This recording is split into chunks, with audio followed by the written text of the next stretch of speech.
আল্লাহ সুবহানাহু ওয়া তাআলা এত মর্যাদাবান, তিনি তার বান্দাদেরকে এত বেশি ভালোবাসেন। তার একটা অংশ এখানে আমি আপনার কাছে উল্লেখ করব, এটা আপনার অন্তরকে প্রশান্ত করে দেবে ইনশাআল্লাহুল আজিজ। আপনারা কি জানেন যে কাল কিয়ামতের মাঠে আল্লাহকে দেখতে পাবেন? জানেন? এই যে মাত্র অল্প কয়েকজন লোক জানেন। কয়জন লোক জানেন? একটু হাত তুলুন দেখে আল্লাহকে দেখতে পাবেন। দেখতে পাবেন? তা আল্লাহর তো আকারই নাই। সুবহানাল্লাহ। আমাদের আকীদা কিনা আমাদের সমাজে তারা বলে আল্লাহর আকারই নাই, তার মানে আল্লাহর কোনো গেটআপ, যেটা অস্তিত্ব, আল্লাহর সত্তাই নাই। আল্লাহ বলছেন হাওয়ার মতো, মানে কিছুই নাই। তাহলে যাদের এটা আকীদা তারা আল্লাহকে দেখতে পাবে? অথচ দেখেন তারা বুখারী, আচ্ছা হাদিসের কিতাবের মধ্যে সবচেয়ে শ্রেষ্ঠ কোন কিতাব? বুখারী আর মুসলিম। অথচ বিষয় বুখারী মুসলিমের মধ্যে হাদিস রয়েছে, রাসূল সাল্লাল্লাহু আলাইহি ওয়াসাল্লাম বলছেন তোমরা আল্লাহকে স্বচক্ষে, দিব্য চক্ষে, চাক্ষুষ সরাসরি দেখতে পাবে। তাহলে যারা বিশ্বাসী করেন আল্লাহর আকার নাই, তো তারা কি দেখবে? কাকে দেখবে? কিছুই দেখতে পাবে না। তাহলে আকীদা দেখেন, আমাদের কোরআন সুন্নাহ থেকে আমাদের আকীদার কোনো মিল নাই। আরে আল্লাহ দেখতে কেমন এটা আমি বয়ান করছি না আপনাকে। আল্লাহর হাত আছে না পা আছে, দেখতে কেমন ওটা বয়ান করার বিষয় নয়। বিষয় হচ্ছে আল্লাহ সুবহানাহু ওয়া তাআলা আছে কিনা। আর আল্লাহর রাসূল বলছে যে কাল কিয়ামতের মাঠে তোমরা আল্লাহকে নিজের চোখে চাক্ষুষ দেখতে পাবে। আপনি হাদিসের নাম্বার জানতে চান? কয়েকটা হাদিসের নাম্বার রয়েছে। আপনি মুসলিমের ঈমানের অধ্যায় খোলেন, তিনি অধ্যায়ে কায়েম করেছে যে আল্লাহকে দেখার অধ্যায়, মারিফাতু, আল্লাহকে দেখার মারিফতের জ্ঞান, এটা ঈমানের অধ্যায় 1 নম্বর অধ্যায়ের 81 নম্বর পর্ব এটা। তারপরে 84 নম্বর পর্বে চলে যান, যে মনজিল আদনা আহলিল জান্নাতি মানজিলাতান ফিহা, সর্বশেষ জান্নাতের মর্যাদা কি হবে, এটা 84 নম্বর পর্বে। এক একটা হাদিস 2 পৃষ্ঠার, আপনি দেখেন সেখানে লেখা আছে। আপনি চলে আসেন ইমাম বুখারীর কিতাবে, ইমাম বুখারীর সর্বশেষ অধ্যায় 97 নম্বর অধ্যায়, যেটা কিতাবুত তাওহীদ হিসেবে আপনারা জানি, তার আপনি 8 নম্বর এবং আপনি 24 নম্বর পর্বটা খোলেন, সেখানে জাবের বিন আব্দুল্লাহ রাসূল সাল্লাল্লাহু আলাইহি ওয়াসাল্লাম থেকে হাদিস বলছেন, কালা রাসূলুল্লাহ সাল্লাল্লাহু আলাইহি ওয়াসাল্লাম ইন্নাকুম সাতারাউনা রাব্বাকুম ইয়ানান, তোমরা তোমাদের প্রতিপালককে খুব শীঘ্রই দেখতে পাবে স্বচক্ষে। ইয়ানান বলা হয়েছে, এই আইন কালেমাকে জের দিয়ে পড়তে হবে, বলেছে ইয়ানান, স্বচক্ষে চাক্ষুষ দেখতে পাবে। যেভাবে আপনারা চাঁদ দেখতে পান স্পষ্ট, কোন রকমের ভ্রম হয় না, রাসূল সাল্লাল্লাহু আলাইহি ওয়াসাল্লাম বলছেন প্রত্যেকটা মুসলিম যদি ইসলাম নিয়ে মরতে পারে, সে পাপী হলেও আল্লাহকে স্বচক্ষে দেখতে পাবে। আসুন আমি আপনাকে বর্ণনাটা বলে দেই। রাসূল সাল্লাল্লাহু আলাইহি ওয়াসাল্লাম বলছেন, ইয়াজমাউল্লাহু আন-নাসা ইয়াউমাল কিয়ামা, আল্লাহ সমস্ত মানুষকে জমা করবে, কিন্তু আল্লাহ সুবহানাহু ওয়া তাআলা হাশরের মাঠে কাফেরদের কাছে কোনো কথা বলবে না। আল্লাহ হাশরের মাঠে কাফেরদের সামনে আসবে না।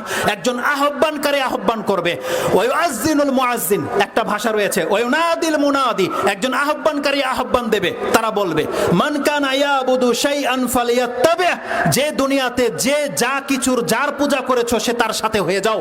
এটা আল্লাহর পক্ষ থেকে প্রথম এলান হবে।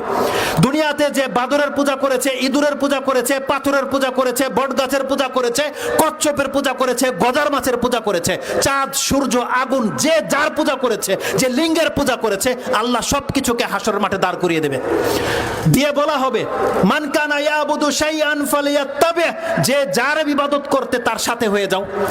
এই বানরের পূজারীরা, এই পাথরের পূজারীরা মনে করবে যে আমরা দুনিয়াতে খুব ভালো কাজ করেছি, আজকে মনে আমরা নাজাত পেয়েই যাব। তারা স্বেচ্ছায় হাশরের মাঠ থেকে আলাদা হয়ে যাবে। হাদিসের ভাষাটা এরকম, ওয়ায়াতবাউ মান কানা ইয়াবুদু শামসা শামসান ওয়ায়াতবাউ মান কানা ইয়াবুদুল কামারা কামারান ওয়ায়াতবাউ মান কানা ইয়াবুদু তাওয়াগিত তাওয়াগিত। এই তাওয়াগিত বলে দিয়ে আল্লাহ সমস্ত বস্তুকে শামিল করে দিয়েছে। আল্লাহ বলছেন, যে যার পূজা করেছো, যে সূর্যের পূজা করেছে সূর্যের দিকে হয়ে যাবে, যেই ব্যক্তি চাঁদের পূজা করেছে চাঁদের দিকে হয়ে যাবে, আগুনের পূজারীরা আগুনের দিকে হয়ে যাবে। এইভাবে প্রত্যেকটা বস্তুকে আল্লাহ তাগুত দিয়ে আলাদা করে দিয়েছে। যখন তারা আলাদা হয়ে যাবে, ওয়ায়াবকা হাযিহিল উম্মাহ ফিহা মুনাফিকুহা, সেখানে মুনাফিকরা এবং মুসলিমরা বাকি থাকবে। যারা মুসলিম, আল্লাহ সুবহানাহু ওয়া তাআলা কেবলমাত্র তাদের সামনে আসবে এবং তাদেরকে আল্লাহ সুবহানাহু ওয়া তাআলা দেখা দেবে। ওটা এমন একটা দৃশ্য হবে, এমন একটা মঞ্জর হবে, শেখকে দেখা শেষ হয়ে গেলে বাকি কথাটা আমি 5 মিনিটে সেরে দেব। দেখে নিন একটু ভালো করে। শেখকে আমি অনেকদিন ধরে দেখি, যারা ফরাজি কান্দার সালাত আদায় করতেন শেখকে দেখেছেন কয়েক বছর, প্রায় 7 থেকে 10 বছর শেখকে দেখেছেন, বা আরো বেশি, শেখ বলবে। তো একটু দেখে নেন আপনারা ইনশাল্লাহ। দেখা দেখা হয়ে গেছে? আমি আপনাকে আপনার রবকে দেখাতে চাচ্ছি, আপনারা শেখকে দেখি সন্তুষ্ট বলেন, অথচ আমি আপনাকে বয়ান করছি আপনি আল্লাহকে দেখতে পাবেন। আল্লাহকে, যেই সত্তার ইবাদত করছেন আপনি, যার জন্য কপালে মাথা মাটিতে নামিয়ে দিচ্ছেন, সেই আল্লাহকে দেখার পরে পৃথিবীর কোনো নিয়ামত, জান্নাতের কোনো নিয়ামত আপনার তুচ্ছ মনে হবে। সেই রবকে আপনি দেখতে পারবেন, আপনি তার মূল্যায়ন করছেন না। আপনাকে আল্লাহ সুবহানাহু ওয়া তাআলাকে দেখতে চান? আপনি দেখতে চান যে সেই ব্যক্তি আপনি হন যারা প্রত্যেক মুমিন মুসলিম আল্লাহকে দেখতে পাবে সচক্ষে? এর জন্য আপনাকে কি করতে হবে? অন্তত পক্ষে আপনার ঈমানটাকে টিকিয়ে নিয়ে মরতে হবে। আপনার সম্পর্ক যেন কোনো কাফেরের সাথে না হয়, আপনার সম্পর্ক যেন কোনো মুনাফিকের সাথে না হয়, আপনার সম্পর্ক যেন কোনো রিয়াকারী, কোনো বেদিনের সাথে যেন না হয়। একটা জুমলা এখানে রয়েছে, শেখ যেহেতু চলে এসেছে, বড় থাকলে ছোট কথা বলবে না, এটা হচ্ছে মজলিসের আদব। এজন্য আমি বেয়াদবি মাপ চাচ্ছি, মাত্র 2 মিনিটে আমি এই শুধু কথাটাকে ছেড়ে দেব। এটা এমন একটা জায়গা হবে, আল্লাহ সুবহানাহু ওয়া তাআলা মুমিনদেরকে উদ্দেশ্য করে বলবেন, ফামা তানতাজিরুনা, তার সাথে চলে যাবে, তোমরা কার অপেক্ষায় আছো? মুমিনরা তখন বলবে, নানজুরা রাব্বুনা, যে রবের ইবাদত করেছে সেই রবকে দেখার জন্য আমরা অপেক্ষায় আছি। এটা মুসলিমের ভাষা রয়েছে, মুসলিমের ঈমানের অধ্যায় 370 নম্বর হাদিস আপনি খোঁজেন, একেবারে শেষ টুকরার মধ্যে পেয়ে যাবেন। সেখানে রাসূলুল্লাহ সাল্লাল্লাহু আলাইহি ওয়াসাল্লাম বলছেন, তখন আল্লাহ সুবহানাহু ওয়া তাআলা কি করবে? বলবে, আনা রাব্বুকুম, আমি তোমাদের রব। তখন মুমিনরা বলবে, হাত্তা নানজুরা ইলাইক, যতক্ষণ পর্যন্ত আপনাকে দেখে না নিচ্ছি ততক্ষণ পর্যন্ত আমাদের অন্তরে প্রশান্তি আসবে না।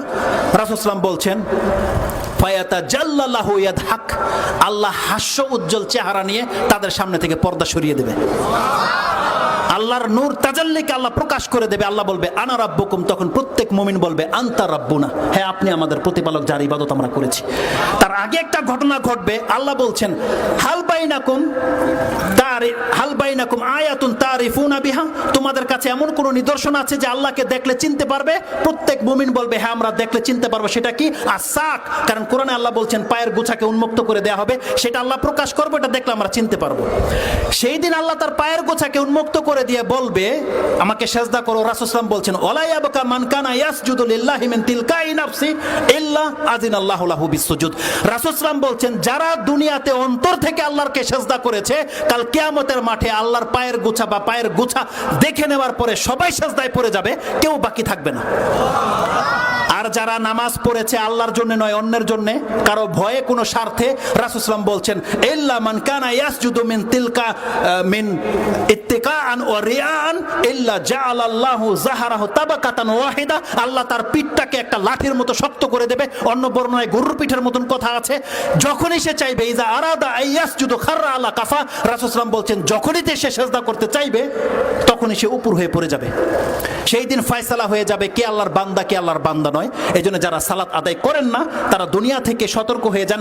দেখেন, আমি আবারও বলছি, আপনার পাপকে আল্লাহ মাফ করে দেবে, কিন্তু আপনি আল্লাহর বান্দা হয়ে কাল কিয়ামতের দিন উঠেন, আপনি পাপে হলেও আল্লাহকে আপনি দেখতে পাবেন। এটা হচ্ছে আপনার জন্য মেসেজ, যে মেসেজটা আমাদের শেখরা আমাদেরকে বারবার দিয়েছে।